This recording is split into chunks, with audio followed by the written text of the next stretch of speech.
The government is preparing to set out its approach to artificial intelligence regulation in a major speech from the Prime Minister on Wednesday. Toby Walsh is a Professor of Artificial Intelligence at the University of New South Wales. It's fair to say Toby has been obsessed with AI before it became the kind of cool thing to talk about. Toby, welcome. Good afternoon, PK. Finally, your moment has come, Toby. Everyone is into this finally. The government has indicated it will go for more of an interventionist approach to AI. This is interesting because the previous minister, Ed Husic, wanted these guardrails. The government shifted away from that. It seems now they might be leaning a little in, maybe not the same model. What do you hope and expect from this? Yeah, I'm pleased to see the government is now waking up to the opportunity, waking up to the challenges, being a bit more interventionist, and it's the Prime Minister. It's risen right to the top of the government. The Prime Minister is now giving it his attention. I think that shows both the opportunity and also the public's growing concern about artificial intelligence and that it's going to be done in a responsible way. You know, one of those areas we've been hearing about earlier in the programme is public's concern about data centres. People should be concerned data centres being built in their backyard, the impact that's going to have on electricity prices, the impact it's going to have on our water usage. All of those things we need to be very careful about. The government's already talked about rules where you have to create your own energy and have a plan, but they didn't sound to me to be enforceable yet. Do they need to be enforceable and stricter? Oh, yes, they really do need to be enforceable.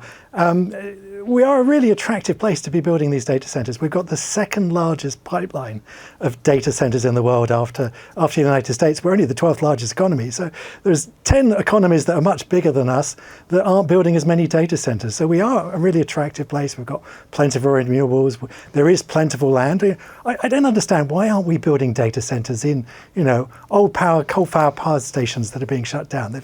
They've got electricity wires going to them.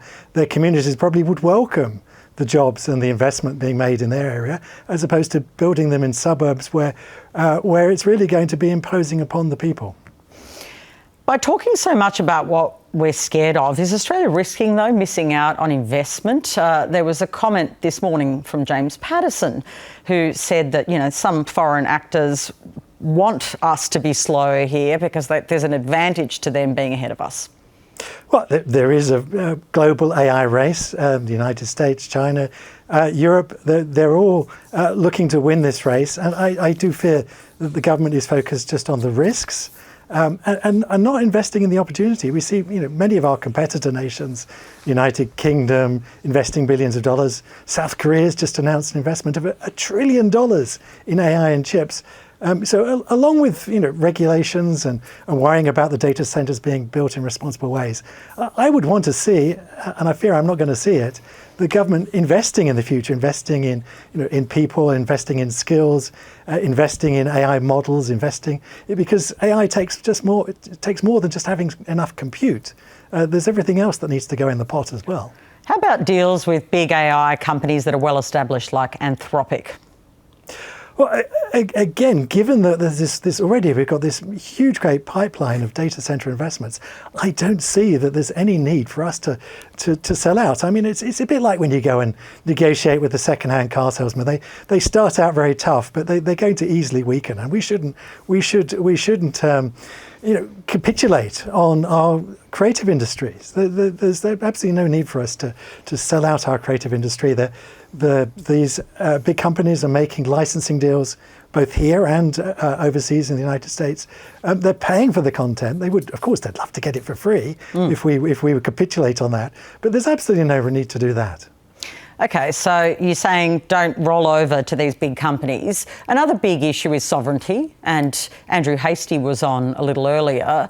He says we need to be looking at investing in sovereign capability as well, because we are so vulnerable to big companies in the US. He's right, isn't he? We are extremely vulnerable. He's 100% right, yes. We saw a few weeks ago the US turned off our access to the latest generation model Mythos, and we had no backup.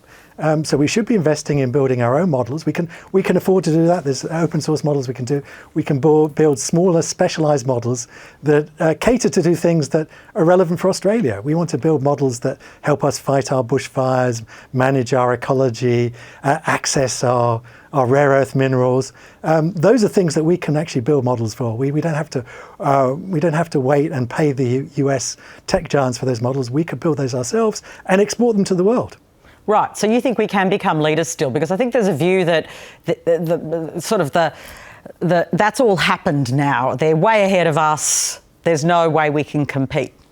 Oh, no country has complete sovereignty. I mean, the US doesn't have complete sovereignty over its AI tool chain. They don't build the chips. Taiwan, South Korea build the chips.